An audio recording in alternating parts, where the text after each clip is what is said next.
Hello everybody. In the current affairs this week, this week is the last week of the calendar 2023.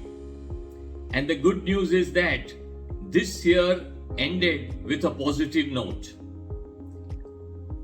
When it comes to this week, in particular, Nifty was up by 1.79%, mid-cap benchmark was up by 2.67%, and small cap benchmark was up by 1.6%.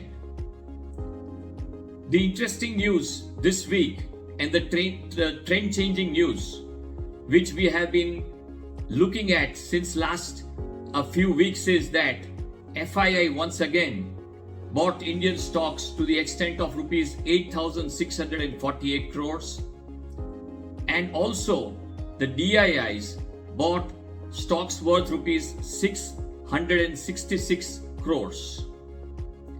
The 10-year GSEC was unchanged in India this week, and the two noteworthy sectors which were up this week were Nifty Auto, which was up by 4.72%, and Nifty Metal benchmark was up by 4.25%. When we come to the international commodity markets, Brent crude was down by 2.57%, gold was up by 0.13%, which is unchanged, and silver was up by 1.95%.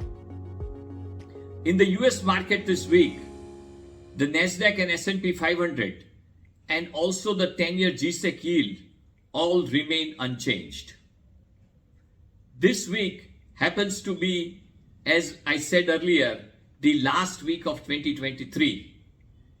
The week ends on the last day, and from the next week, the new year starts. So I would also like to talk about certain things on the markets which happened across the year. Now coming to the trends across the year, this year Nifty was up by 20%, mid-cap benchmark was up by 45%, and small cap benchmark was up by 47%. The 10-year GSEC yield in India across the year 2023 was by and large unchanged, where it started at 7.32% and ended at 7.16%.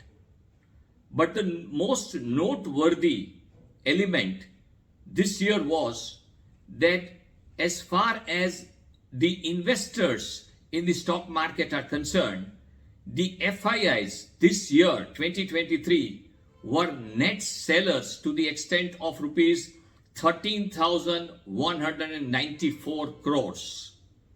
And DIIs were buyers to the extent of 1,68,988 crores.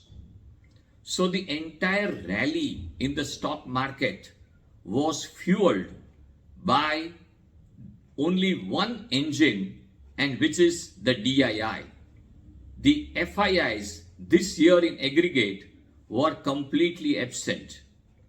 As we have been observing that change, that the FIIs are not investing in India, is changing since last few weeks. But when we aggregate for the year 2023, FIIs were net sellers.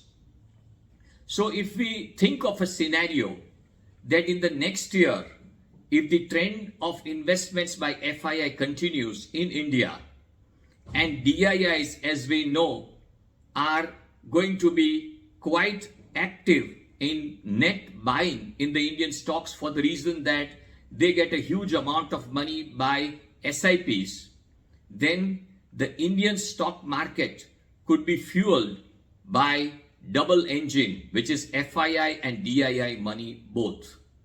But we need to be cognizant of the fact that FII is smart money.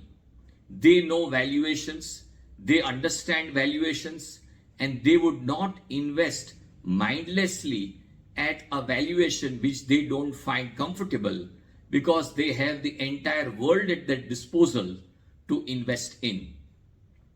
Now coming to the sectors which were amongst the best performing sectors on the stock market this year were Nifty Realty benchmark was up by 81%, Nifty Auto was up by 47%, and Nifty Pharma was up by 33%.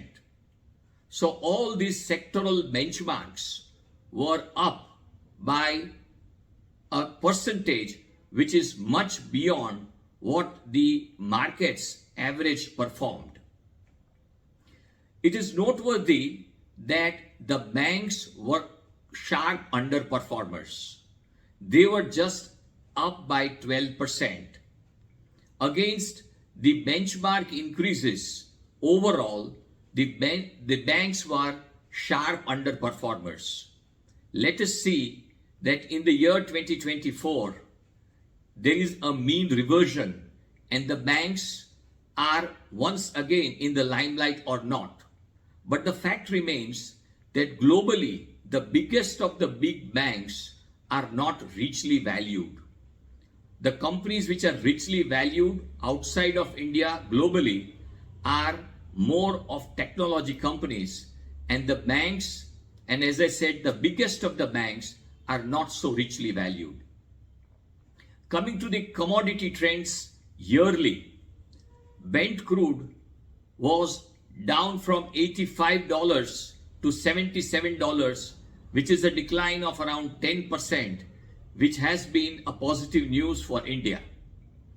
Gold was up by 13% and silver was by and large unchanged. The US stock market 10-year G-Sec yield was quite unchanged, but Nasdaq was up by 43% and S&P 500 was up by 24%, and globally Nasdaq was amongst the best performing markets. Let us see how 2024 spans out.